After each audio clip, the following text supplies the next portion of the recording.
Hello and welcome to Pedals Are People 2 from self-isolation. Yep, we're staying at home like everybody else is. So it's a little bit of a different video today.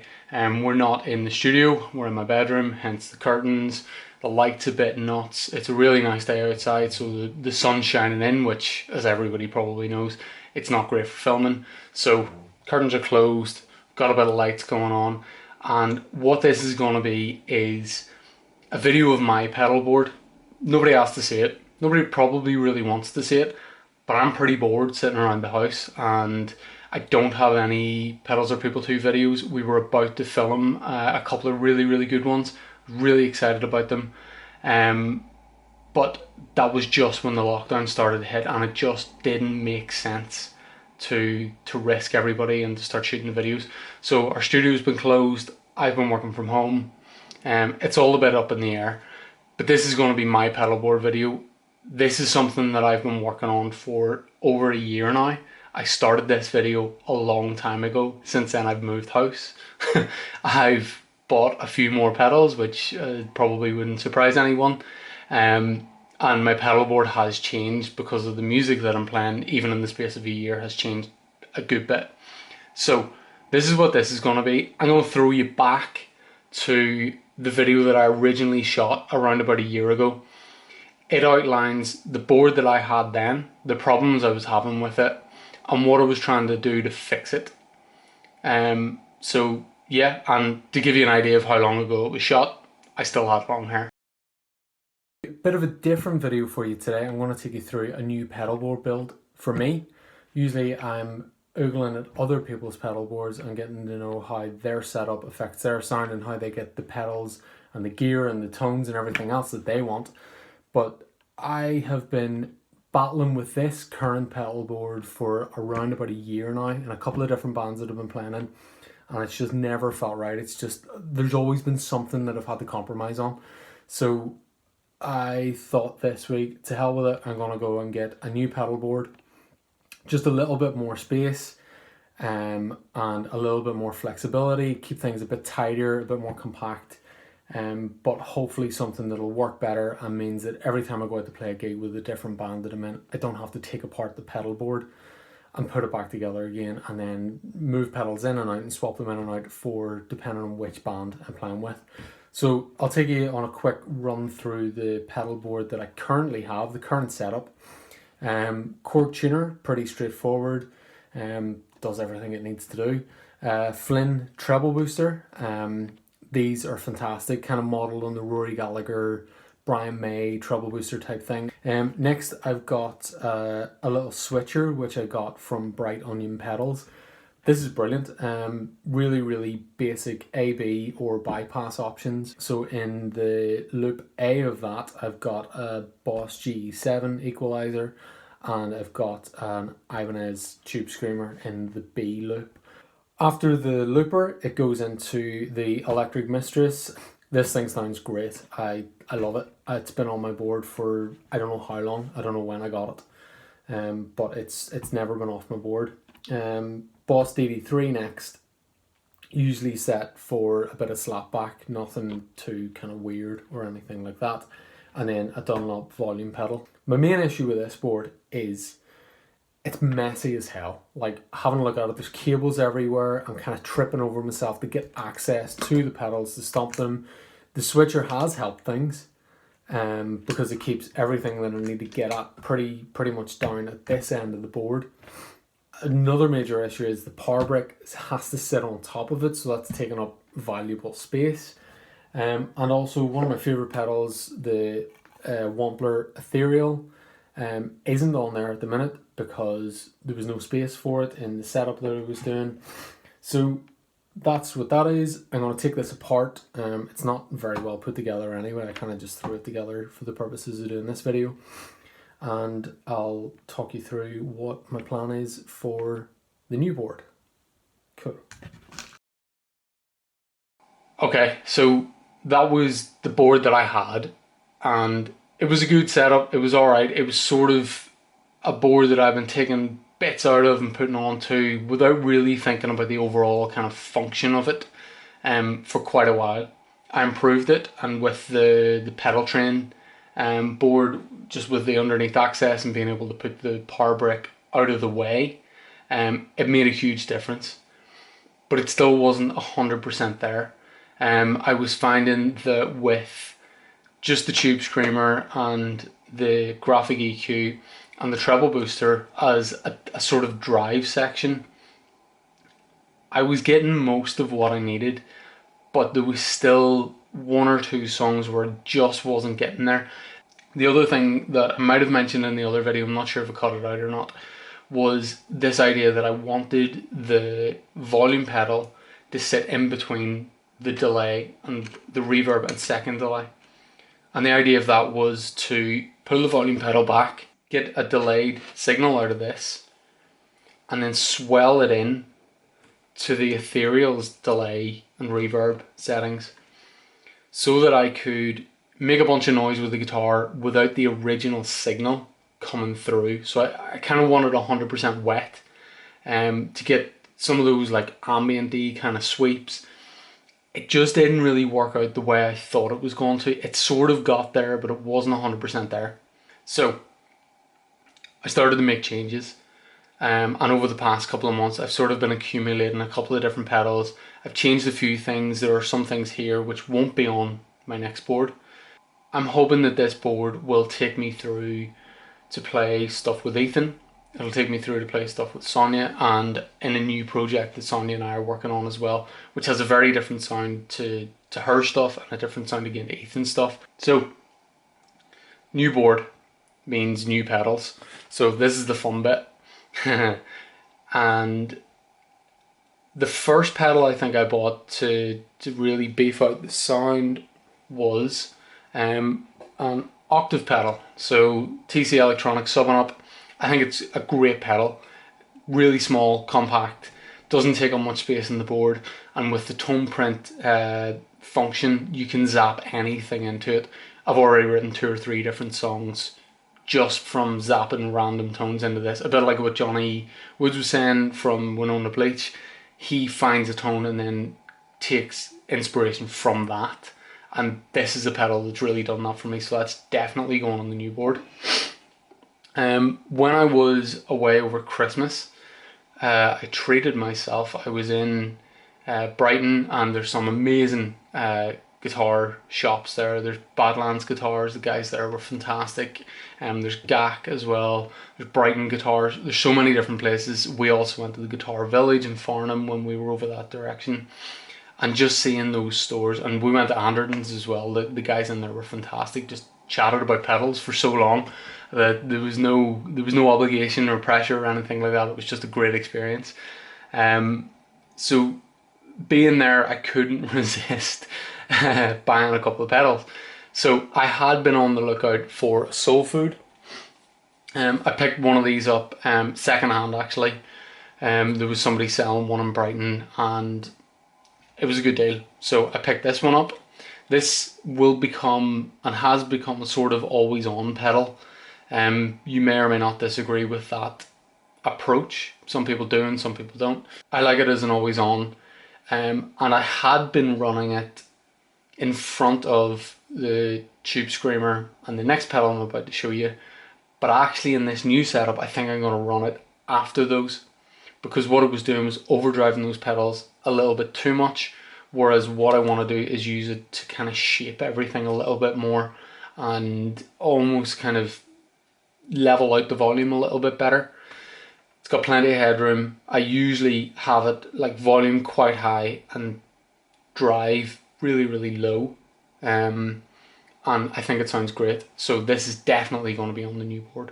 The second pedal I got when I was in Brighton was something that I've been on the lookout for a while. I went through a couple of different pedals. It comes from what I was saying about the Tube Screamer and the EQ pedal just not getting there with the drive sound that I wanted for a couple of songs. So this Angry Driver was the perfect solution to that. It's got the stacked Angry Charlie from JHS and a Blues Driver. So you can use them in parallel, you can use them in series, you can use them independently. There's a foot switch which you can use to tap between them. I generally leave it on the parallel mode. I think it's just got, you can balance the sounds really nicely of one of them a little bit dirtier, usually the Angry Charlie, and then the Blues Driver I kind of run a little bit cleaner, and you've almost got the two tones running together, which is exactly what it is. I think it sounds great, and it fixes the issue that I was having. So I'm really happy with this. Also definitely going to be on the board. Finally, this is the last pedal that I have bought, but it isn't the last one that's going to be added to the board. There's another bit of the story there. I'd mentioned about the delay and reverb issue and not really being able to get those kind of ambient tones that I kind of wanted to get. So I spotted this pedal in a sale. I haven't really gone this far down the line of kind of digital effects and that kind of thing, but these pedals were getting really, really good reviews. That pedal show did a cracking couple of videos on explaining the functions and the versatility of it. And when I saw it in this sale, I was like, doesn't matter. I'd just been told that I had to self-isolate for 2 weeks because of being in contact with someone who may have had symptoms of COVID-19. So it was a bit of a pick-me-up. It took a little while to arrive, but it's here now. And that is the Boss DV200. It's a hell of a pedal. I've only had it for about a day, and I've been tinkering around with it. It's really easy, just it looks overwhelming, and for me, I kind of struggle sometimes with pedals like this. I found it really, really easy just to get a couple of tones and different settings that I wasn't able to get with this setup, but very easily punch in with this. I've already got a couple of memory slots saved for specific songs that I know that I'm going to use for, and there's already a song with the new project that I'm working on that I absolutely need a reverse thing, which this has. So I'm really, really happy with this. It's something I normally wouldn't kind of push the boat out and do, but self-isolation, locked in the house for a couple of weeks, this fixed that. So that's what we're working with, except there's one other thing. I tried to build a fuzz pedal. That was going to be another video. I'm going to fire in a couple of shots of me starting to make it in our studio now. Basically, it was a disaster. I'm not great with soldering. I'm not great with any sort of thing like that. I mean, give me a hammer and I'm more likely to take plaster out of a wall and hang a photo. So I had 2 goes at making a fuzz pedal from Fuzz Dog. Absolutely my issue. The instructions were good. The parts were good. The components were good. I just couldn't get it to work. It just wouldn't work. And I couldn't work out why. So I pulled in a favour from Andy Murray of Murray's Magic Tones. He did an amazing video with us, and he has very kindly agreed not only to fix the mess of a pedal that I made, but put some artwork on it and make it a real custom kind of Murray's Magic Tones pedal. It's not here just yet. I'm really excited about it, but as a placeholder, the Treble Booster is not going to be on my next board, but I'm going to use it as a placeholder for the fuzz pedal. It's the same size box, so when you see this in the board, it's going to be the fuzz pedal, and I'll swap it in and update this video whenever I get it. So these are the pedals. This is the board. I've got a nice One Spot Pro underneath, and I'm going to stick on some music. I've got Brian Fallon's Instagram show with Matt Ryan, which is fantastic. I found part 2 on YouTube, which I missed. So I'm going to catch up with that. And I'm going to build the board. I'll see you soon.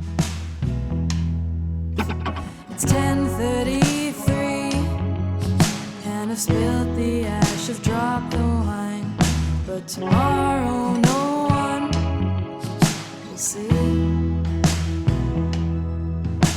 Then you came along, said you understood my everything, and soon you two will piss off and leave.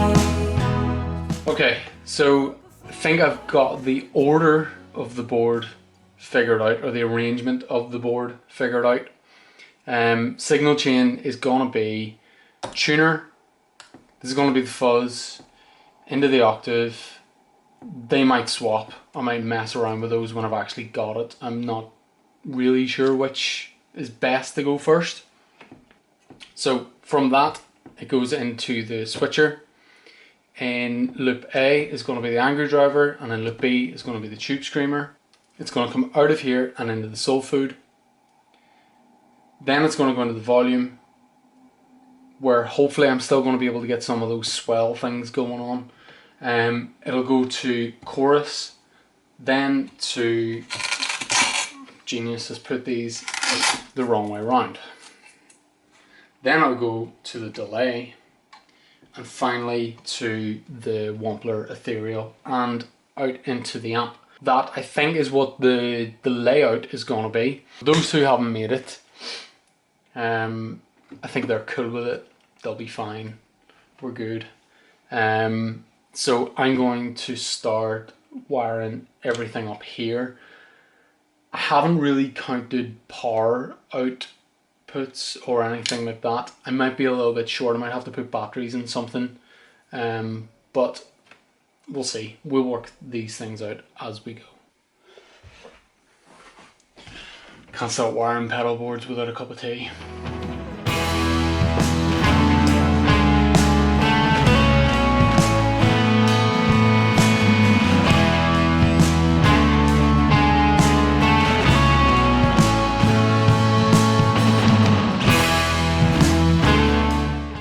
Okay, so you will have probably seen me struggling with patch cables and pedal placements and stuff for a bit there, but essentially this is it all wired up.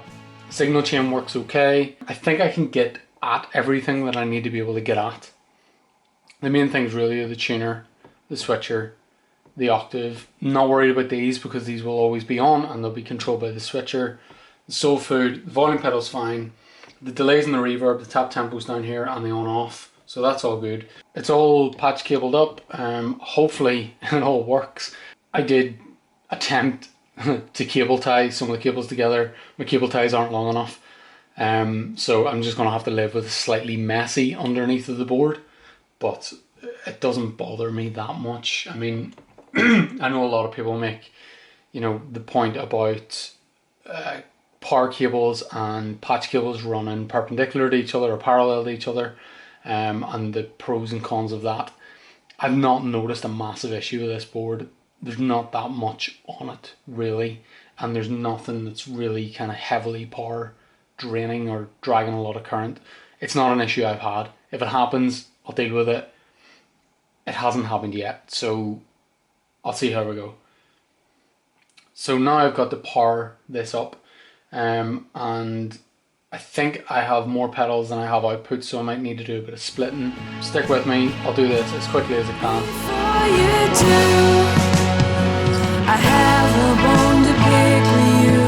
Do you remember that night in the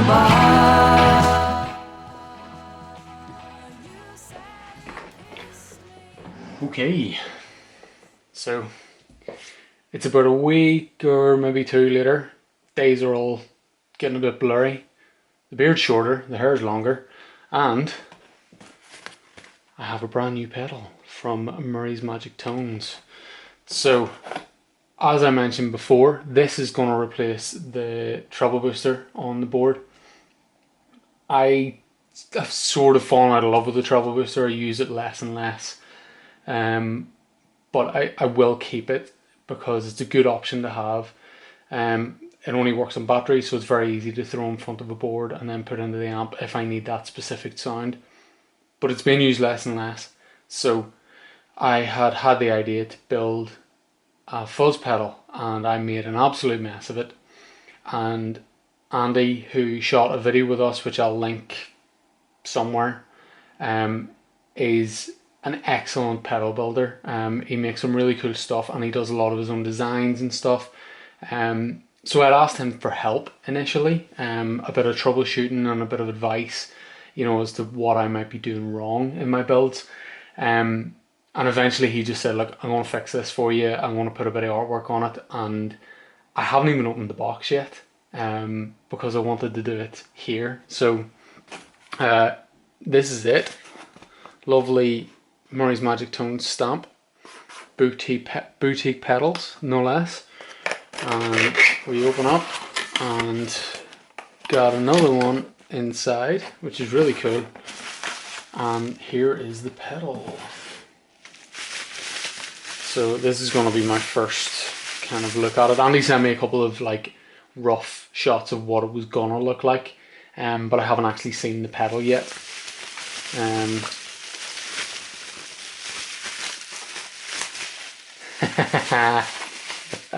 It's so cool. Hopefully you can see that all right. So it's inspired by Joy Division, I'm told, which I think is really cool. It's a really class looking design. I'm absolutely chuffed with that. I'm so excited to use it. I have the knobs, which I will attach, obviously.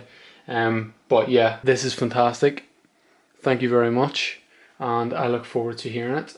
So what I'm going to do is put this onto the board, and I'm going to take you into one of the other rooms in the house where I have my amp and stuff set up. And like many people at the minute, I can't play at any reasonable volume. There's other people in the house, there's neighbours, all the rest of it. So what I'm going to do is do a demo of the board, a very quick demo of the board, but it's all going to be direct into the interface from the amp. I've got a Blackstar HT5, which has an emulated output, and I use it to do loads of demos and things like that, and it sounds great. It doesn't replace actually shifting air whenever you play through an amp, but it is a very good representation of an amp, and you cut your cloth as you need it. So this is the situation we find ourselves in, and that's what I'm going to do with it. So stay with me. I'll put this on the board. It should be a very quick move around, and I'll take you into the other room, and we'll get plugged in.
So that was a Sonja Sleator song called Ghost. I was playing through a Fender Telecaster and the Blackstar HT5 amp direct into the computer.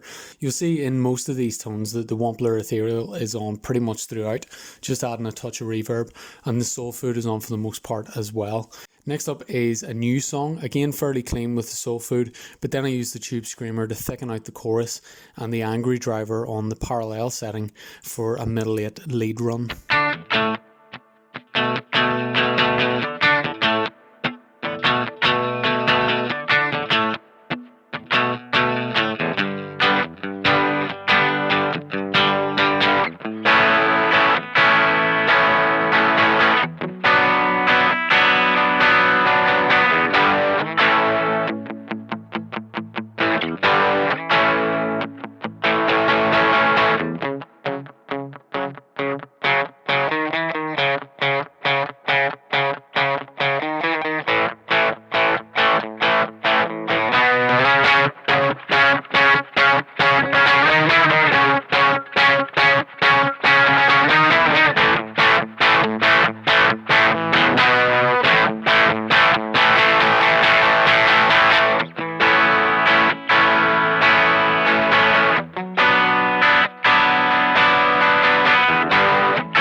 that new song was played on the Telecaster as well. Next is another new song, more of a different tone though.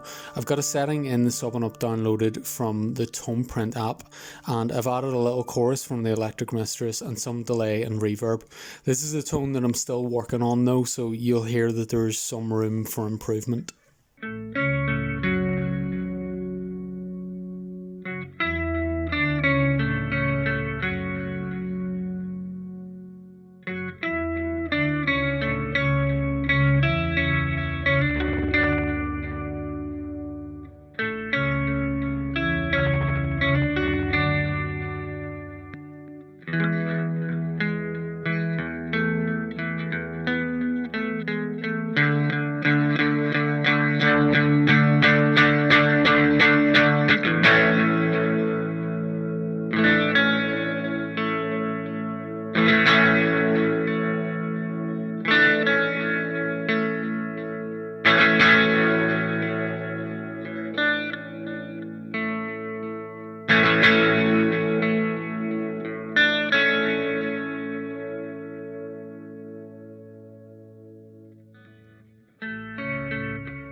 Next, I'm going to swap to a PRS guitar with humbuckers and try some of those sweeping delays that I mentioned before, using the volume pedal and different gain structures.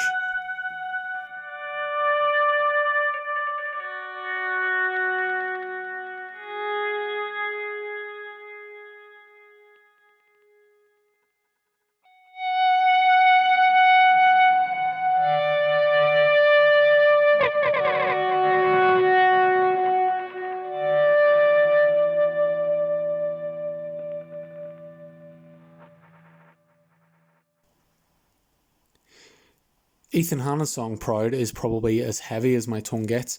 Using the fuzz, it's a pretty thick sound, but I use the volume pedal to stay low in the mix until the lead run. I thicken out the lead bit with a bit of delay, which I'll likely tap in when we play it live.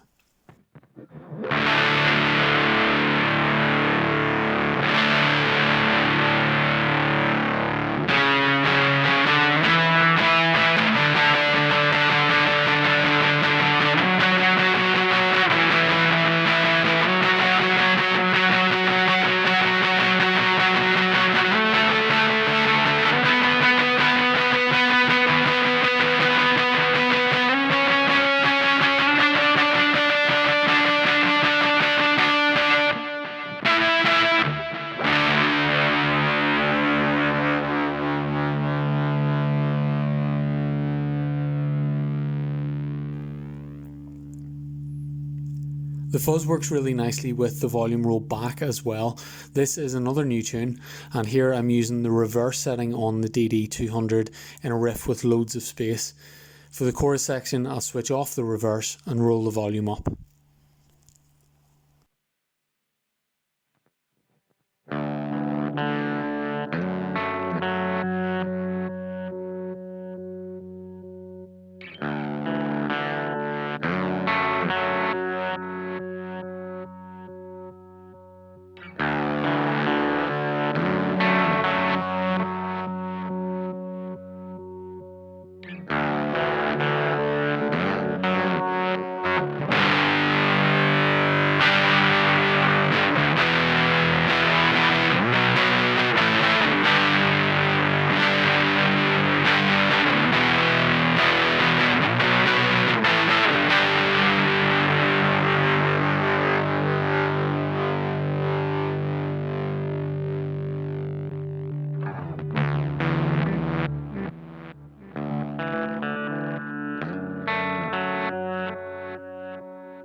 Finally, back to single coils and a Fender Strat for Sonja Sleator's song Pour the Vodka.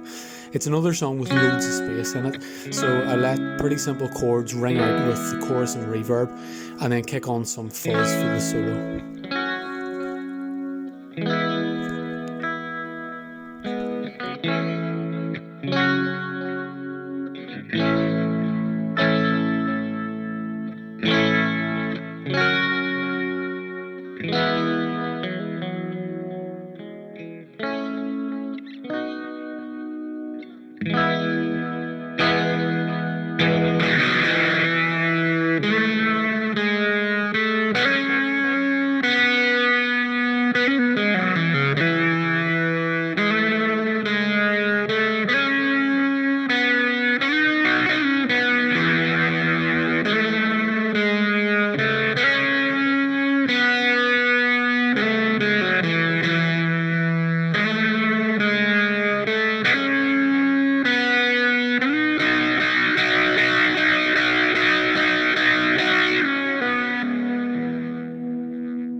That's going to be pretty much it for this video. I hope you've enjoyed it, and if you've not enjoyed it, I hope at least that it's killed half an hour for you during lockdown.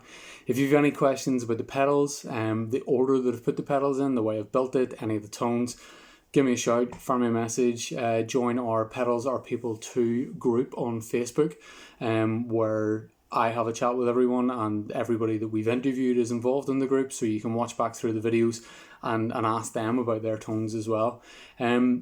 It's a bit rubbish for everyone at the minute, but we're getting through. We've had to close our studio, our gigs with excess noise have been stopped, and there's a whole other bunch of things that we aren't able to do, but it's the right thing to do. Everybody just needs to stay at home and binge out on pedal videos and maybe practice some guitar if you're not too busy trying to build pedal boards. Thanks for watching. Give us a follow on Facebook. It's Tim Manhart, and the group is Pedals Are People 2. Hit the subscribe button, and we will see you very soon.